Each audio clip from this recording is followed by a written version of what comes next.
क्या एक बेजान पत्थर कभी सांस ले सकता है? आप एक मंदिर में खड़े हैं और वहाँ सदियों से खड़ी एक पत्थर की विशाल मूर्ति अचानक अपनी जगह से हिलने लगे, तो आप इसे क्या कहेंगे? जादू, आंखों का धोखा या साक्षात भगवान का चमत्कार? ये कोई कल्पना नहीं है। ये घटना घटी थी दक्षिण भारत के सबसे पवित्र और रहस्यमयी मंदिरों में से एक मदुरई के मीनाक्षी अम्मन मंदिर में। ये उस समय की बात है जब मदुरई पर पांड्य वंश के एक बेहद शक्तिशाली राजा का राज हुआ करता था। राजा शूरवीर तो था, लेकिन अपार धन, शक्ति और लगातार मिल रही सफलताओं ने उसके दिमाग में अहंकार का जहर भर दिया था। वह खुद को भगवान से भी ऊपर समझने लगा था। उसके इसी घमंड को चूर चूर करने के लिए एक दिन मदुरई की सड़कों पर एक अद्भुत और रहस्यमयी सिद्ध योगी का आगमन हुआ। उनके चेहरे पर सूर्य के समान तेज था और उनकी आंखों में पूरे ब्रह्मांड का रहस्य छिपा था। वह कोई साधारण इंसान नहीं, बल्कि भेष बदलकर आए स्वयं महादेव भगवान सुंदरेश्वर थे। राज्य में खबर फैल गई कि यह योगी असंभव को भी संभव कर सकता है। जब राजा के जासूसों ने यह बात राजा को बताई तो राजा का अहंकार भड़क उठा। उसने क्रोध में कहा, मेरे राज्य में मुझसे बड़ा कोई नहीं हो सकता।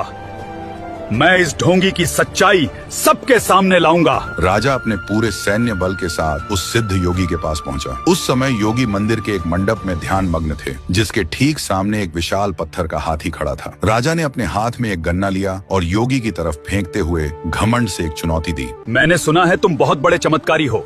अगर तुम्हारी शक्तियों में सचमुच दम है तो मेरे सामने इस बेजान पत्थर के हाथी को यह गन्ना खिलाकर दिखाओ। पूरे मंडप में सन्नाटा छा गया। सबने सोचा कि अब इस योगी का सिर धड़ से अलग कर दिया जाएगा। भला एक पत्थर भी कभी कुछ खा सकता है, लेकिन भगवान शिव की लीला को कौन ही समझ पाया है। सिद्ध योगी ने अपनी आंखें खोली और मुस्कुराकर उस मूर्ति की ओर देखा, और तभी पत्थर के उस विशाल हाथी में अचानक जान आ गई। उसने एक भयानक चिंगाड़ मारी, राजा के हाथ से गन्ना छीना और उसे चबाने लगा। चमत्कार यही नहीं रुका। हाथी का रूप अब उग्र हो चुका था। उसने फिर से अपनी सूंड आगे बढ़ाई और झपट्टा मारकर राजा के गले से मोतियों का बेशकीमती हार भी खींच लिया और उसे भी निगल गया। अब वह हाथी राजा की तरफ बढ़ने लगा। यह खौफनाक मंजर देखकर राजा के पैरों तले जमीन खिसक गई। उसका सारा घमंड आंसुओं में बह गया। वह समझ गया कि यह कोई साधारण साधु नहीं, बल्कि स्वयं महादेव हैं। राजा रोते हुए योगी के चरणों में गिर पड़ा और माफी मांगने लगा। राजा के सच्चे पश्चाताप को देखकर महादेव शांत हुए। उन्होंने हाथी को वापस पत्थर में बदल दिया और चमत्कारिक रूप से वह मोतियों का हार वापस आ गया। इसे भगवान शिव की 64 दिव्य लीलाओं यानी तिरुविलाईयादल में से एक सबसे प्रमुख लीला माना जाता है। आज भी मदुरई के मीनाक्षी मंदिर में इस चमत्कार के प्रमाण मौजूद हैं, जो पूरी दुनिया को ये बताते हैं कि शिव के दरबार में किसी का अहंकार नहीं टिकता। महादेव के इस अकल्पनीय चमत्कार को अगर आप भी सच मानते हैं तो कमेंट्स में पूरी श्रद्धा के साथ जय सुंदरेश्वर महादेव लिखें।